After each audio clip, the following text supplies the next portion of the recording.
Hello, friends. Hello, and welcome to the next chapters of Pinky and Meggy Starstruck. As we invite you to join us for this live book reading in the redwood forests that surround Oakwood and Chumasha, the main places, spirit places of where this fun little magical story is set. So when we last left off, we had Pinky and Meggy preparing for a party and wooing over their good old Harry Winterbottom. And now we see what happens next as the twins move forward on this adventure. We move into chapter 4, Lightning and Thunder. Meggy was uncertain how many drinks and nibbles they would need for the party. It had been several days of planning, and now the preparations were underway.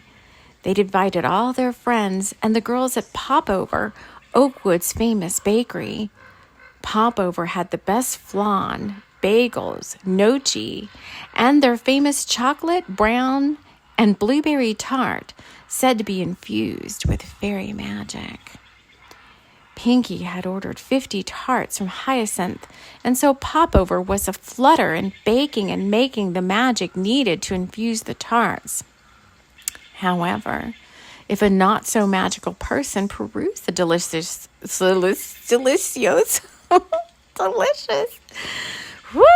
text selections at Popover, they might not feel the magic infused into every bite. Only those beings, like you and me, bringers of the light, connected to the other realms, knew the true benefits of these concoctions. Hyacinth had sent Raven down to the Babbling Brook, just outside the entrance to that fairy town of Chumasha, where Kyanite Fairy-Wing and clan lived. I guess I'm going to be interspersing this audiobook with commentary. And that's my other book series. Kyanite Fairy-Wing is another book series. The Babbling Brook held the whispers. Oh, this is the water sprites of the water sprites that reside there. Raven had brought some bright baubles in exchange for the 50 whispers that she would be allowed to bottle up and then infuse into the tarts and punch for the party order. Those sprite whispers were of great benefit to anyone with knowledge of how to work with their power. Sprite whispers, my friends, cause raucous giggling, a slight euphoria, and for those looking for love, an intense longing to be pulled to their counterpart, regardless of the distance involved. Yes, if you can have permission to bottle a sprite's whispers, you most definitely should try one. Infused in a concoction of sacred intentions would be of the greatest benefit. Hyacinth had no sooner bottled up the 50th whisper when the sky clouded over and a strong wind began to churn the waters of the Babbling Brook. Oh no, Hyacinth thought out loud. Harpies are on the wind. At the mention of harpies, the sprites disappeared under the brook's surface as the wind picked up even more. Hyacinth wrapped her felted wool cloak about her, gathered up all the bottles of whispers into her basket, and made haste out of the wood and back to Popover. If harpies were coming for Halloween, she must warn the others, for energies of a scorned woman were on the wind, and no one knew what mischief they might cause in town. It could be good, or it could be nothing at all. That would remain to be seen, as the powers driving the release of the harpies had a higher agenda and plan for this Halloween night. Chapter 5, The Wind Takes Flight. Hyacinth arrived back at Popover just in time. Autumn leaves blew about as the wind whistled between the buildings and caught random trash and other items not secured down. A garden gnome blew by, and the girls at Popover hurried to gather up the baskets of marigolds and lavender they had set out by the front door. Everyone scrambled to pick up their outdoor Halloween decorations and move them to safe places. Pinky and Meggy observed the outdoor chaos and wondered if they should postpone the party. For when an ill wind blew, tempers were short and people didn't have patience with each other, and this wind seemed extra upset about something.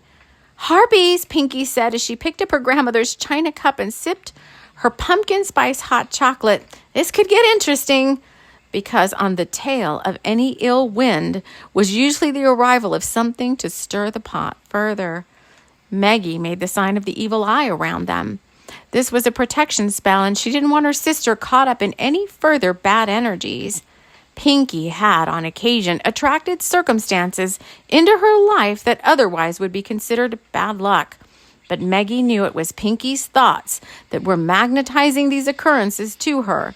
That, and the negative karma she had attracted from that time she'd stolen Mr. Hanrahan's black cat for Halloween. Pinky had only wanted to use the cat in her Halloween play, A Little Girl Gets a Halloween Gift.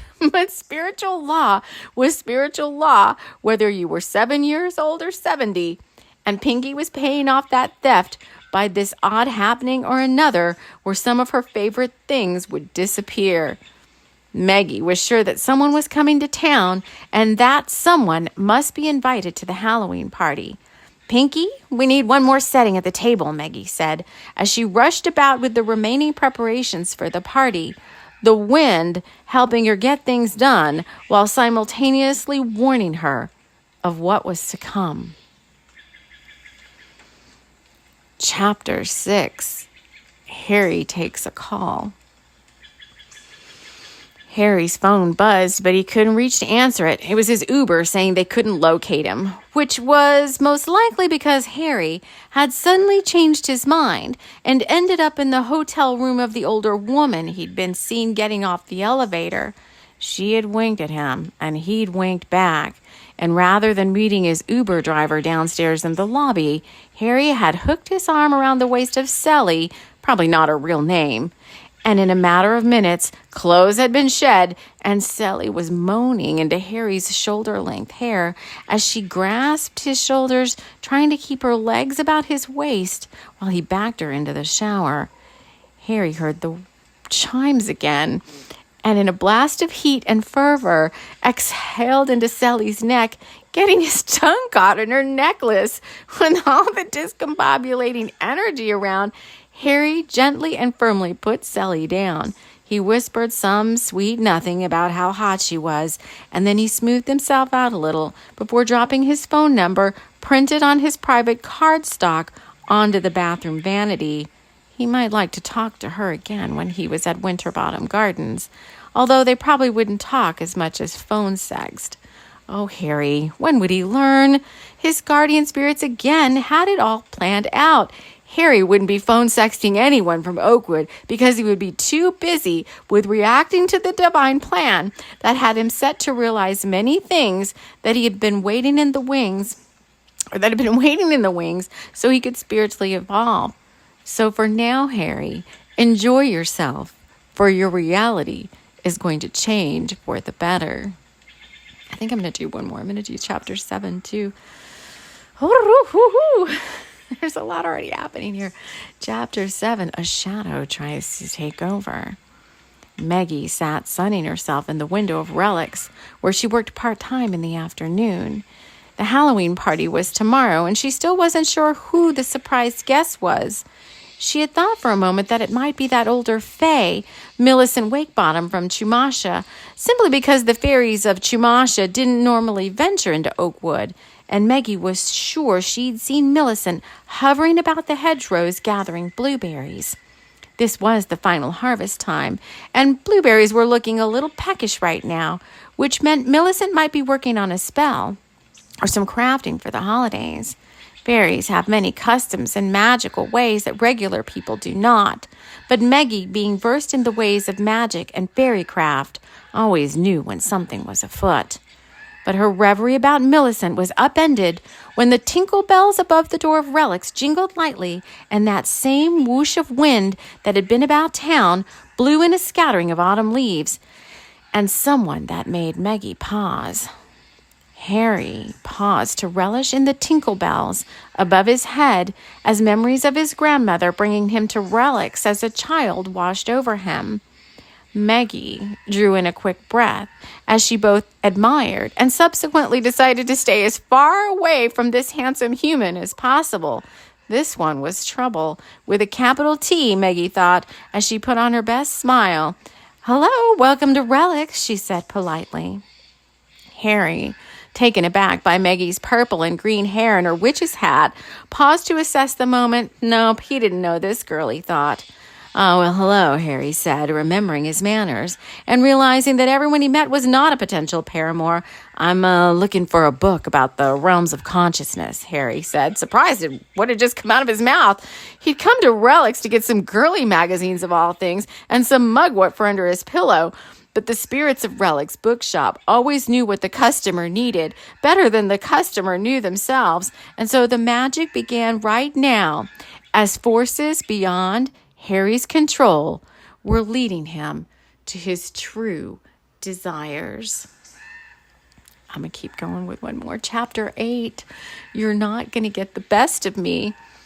Meggy decided that although Harry, who hadn't introduced himself yet, seemed a little on the wicked side, that he ultimately was harmless to her.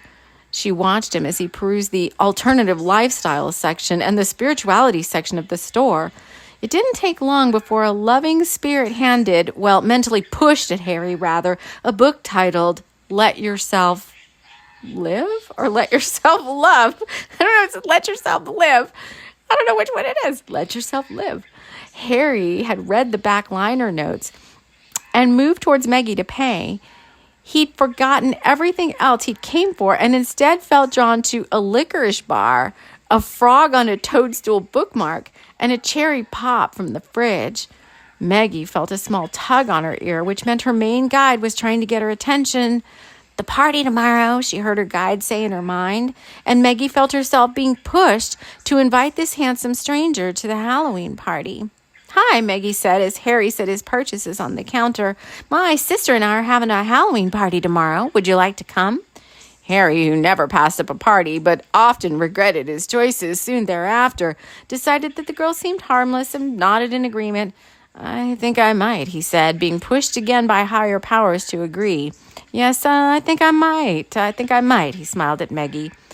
They exchanged details, and Harry exited Relics, pulling his jacket around him against the night air. What had just happened in there, he wondered, as it seemed like he'd been pulled outside of time. The old bookshop had a way like that with people, like falling into a fairy portal. The books and spirits of the shop did their best to hook folks in and help them get just what they needed, and that could only happen with a little love and magic sprinkled about. Harry decided he hadn't packed for a party, and so he made his way down to the center of town where a new pop-up menswear shop had just opened the night before. More magic was afoot than anyone realized in the town of Oakwood this Halloween, and it was going to help each person it was assigned to into becoming the best soul in a human body that they could possibly be. All right, y'all. That is where I'm going to stop for right now. Oh, geez Louise. I wish I could diatribe more on how to play more with these energies, but maybe I will at another point in time. But right now, I hope you've enjoyed this live book reading in the Redwood Forest. And I hope you'll stay tuned for the next upcoming chapters of Pinky and Meggy, Starstruck. Take care.